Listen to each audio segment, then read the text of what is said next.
The next thing I want to talk about is the NBA cheating scheme because, lo and behold, the Chinese has something to do with that. So tell us about the NBA cheating, the gambling scheme, and go through that a little bit with our audience. Okay, we have seen a lot of reports from like New York Post and other media, and especially New York Post has shown that how advanced their high-tech gambling machines and also the pig butcher things are, right?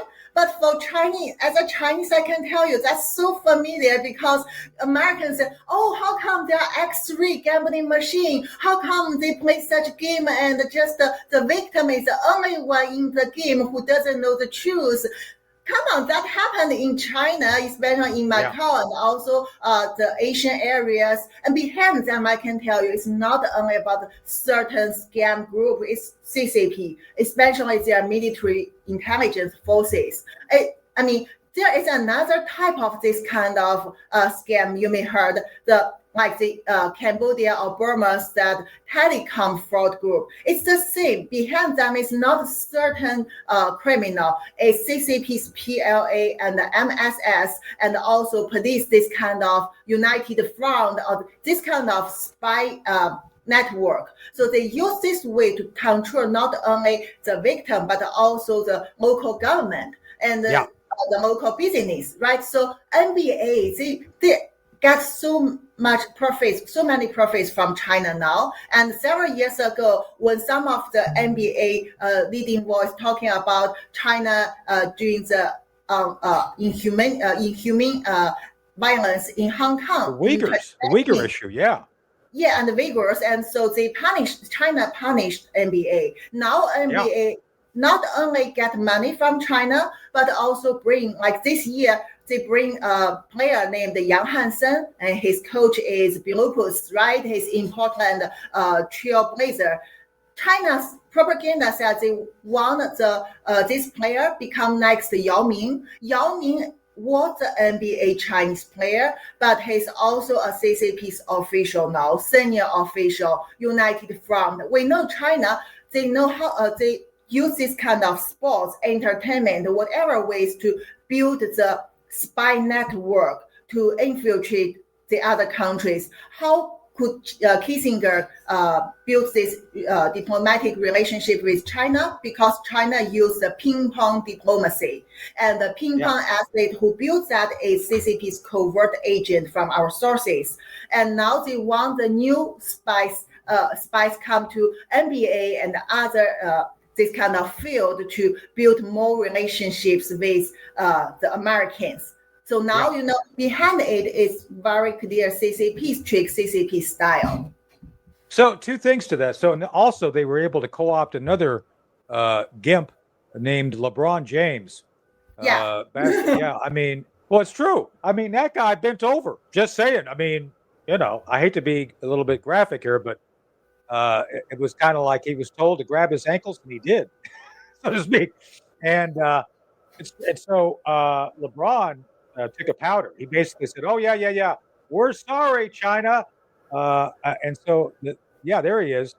He's not bent over in that picture, but I think there's another one where he is bent over. And there's a big hat behind it. Just saying.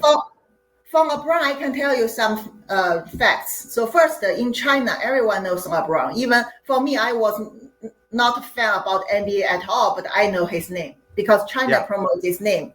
And also, recently, I think just in October, China's official media, the top official media, Renmin Daily, People's Daily, so they have published a LeBron signed article using LeBron's role to talk about the U.S. and China relationship should be better and better. So this is clearly a political action. No matter whether it's LeBron wrote it or not, because NBA later said, "Oh, it's not written by LeBron; it's just an interview." But how could LeBron say that? That's all the propaganda fed by CCP. And in China, you want to make money, even they make you become such leading voice. There is no way you are not controlled by them. That's a fact. Yeah, very simple.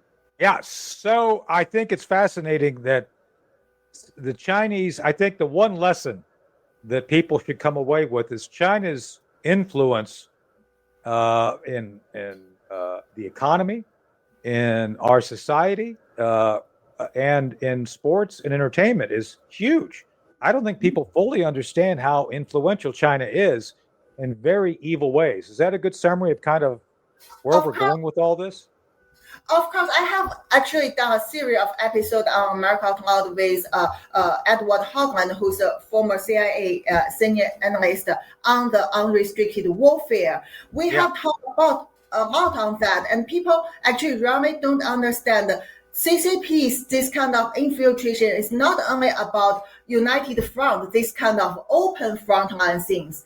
China has CCP's magical weapons, including their propaganda, including their all this kind of people's war. And people's war also include the main part is their secret forces. That means they can make people infiltrate your country, pretend nothing, like the totally normal person. And even like recently, Silicon Valley has this kind of scandal that a lot of CCP's female spies married to the engineers or the CEOs to grab your things to their pockets, right? So these are CCP's covert forces. They are controlled by the agent. CCP's International Liaison Department. And these people are cultivated from young time, and they will do all the things CCP want, and not all of them do the dirty job. Many of them have other people to do the dirty job. So this is a massive network, but whenever we talk about this,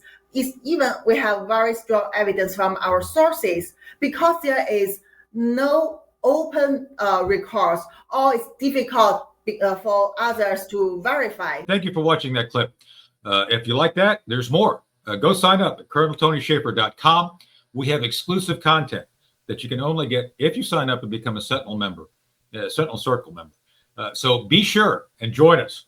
We have deep dives. We have great guests, people who will probably surprise you, who's going to show up and talk about everything from 9/11 to the current state of politics and pop culture. So don't walk, run to sign up to ColonelTonyShaffer.com, and you will see and experience our exclusive content. See you there.